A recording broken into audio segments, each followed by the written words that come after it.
welcome to the quick hitter version of Catch and Shoot 2.0. Along with Aaron Berlin, I'm Otto Strong. Our featured conversation this week is with Ethan Skolnick, longtime Miami Heat insider. We'll be talking about Pat Riley and how he just keeps on winning. Miami was able to get a trade in with Houston just before the deadline. How surprised are you that they were able to make that move, especially given the low asking price and with Avery Bradley and the Kelly Olynyk swap and all that? So where are you with all that?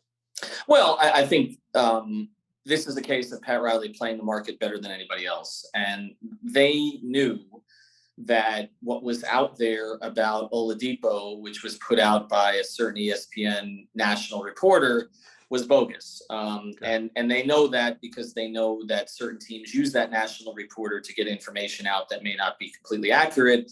And in this case, what was not completely accurate was this report that Houston had been offered mid-first round picks and a young player for Oladipo. They knew that Houston did not plan on keeping him. They also knew that nobody was giving that up for essentially a rental, and that Oladipo had not proven enough at this point to really warrant an extension on site. And so essentially they knew that the Oladipo thing was always in their back pocket. I think the way that this played out, Lowry was the prize for them. Lowry is the one that Jimmy wanted. This is arguably his closest friend in the league, other than Goran Dragic at this point. He loves Lowry. And so he's wanted Lowry for more than a year, which is why we've been reporting it, that this would be a Heat target.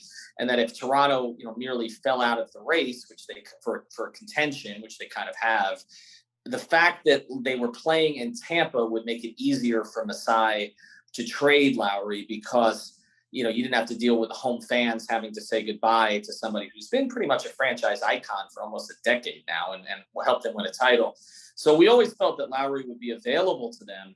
I think what Masai, it was interesting because you had Masai and Pat in this and Sam Presti. Some of the best GMs were actually involved in a lot of these negotiations. And I think what Masai did was he overestimated the Heat's desperation. I think he thought that it wasn't necessarily Hero, by the way. Some of those reports were he wanted Robinson a first and Precious plus filler, which would probably be Olynyk.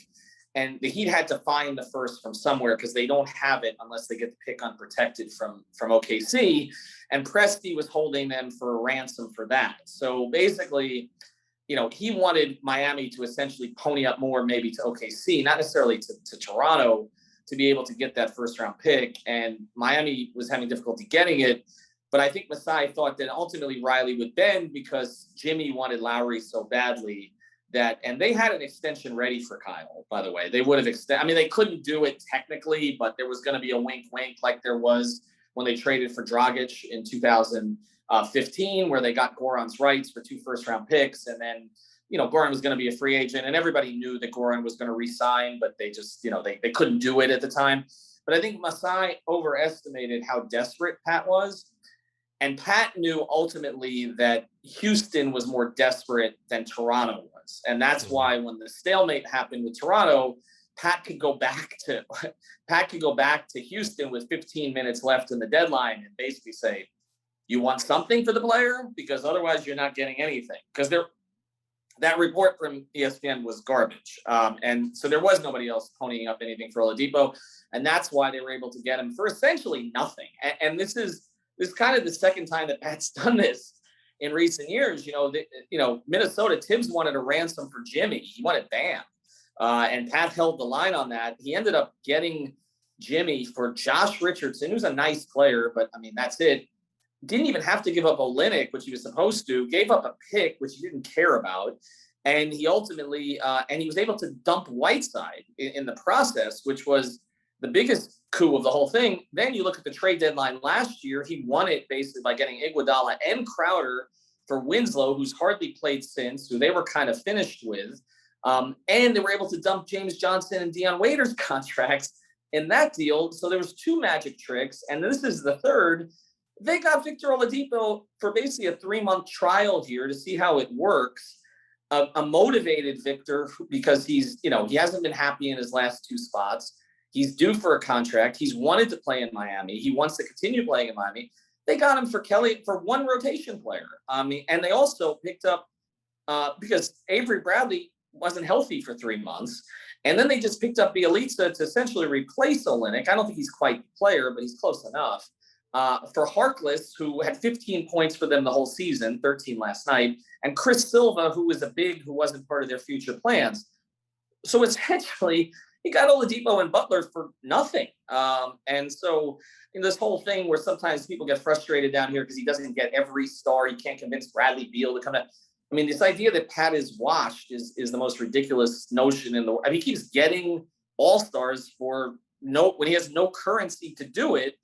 And he's kept his flexibility now for the future, where if Kawhi if the Clippers flame out again, or Bradley Beal finally figures out Washington ain't it, that they'll be the best positioned team in the league to swoop in on them. So I don't know that they get back to the finals this year, but they've given themselves a chance to at least compete with the top three in the East, and they've kept all flexibility for the future. So it's just, I've covered Pat for 25 years. I mean, he's made some mistakes, but these kind of trades, and Andy Ellisberg, the two of them, there's nobody better in the league at pulling this stuff off. It's just, they do it time after time. And if you'd like to hear more from Ethan Skolnick, check out the full version of Catch and Shoot 2.0, courtesy of Pure Hoops Media. You can also see the video version of Catch and Shoot Quick Hitter on Pure Hoops Media's YouTube channel.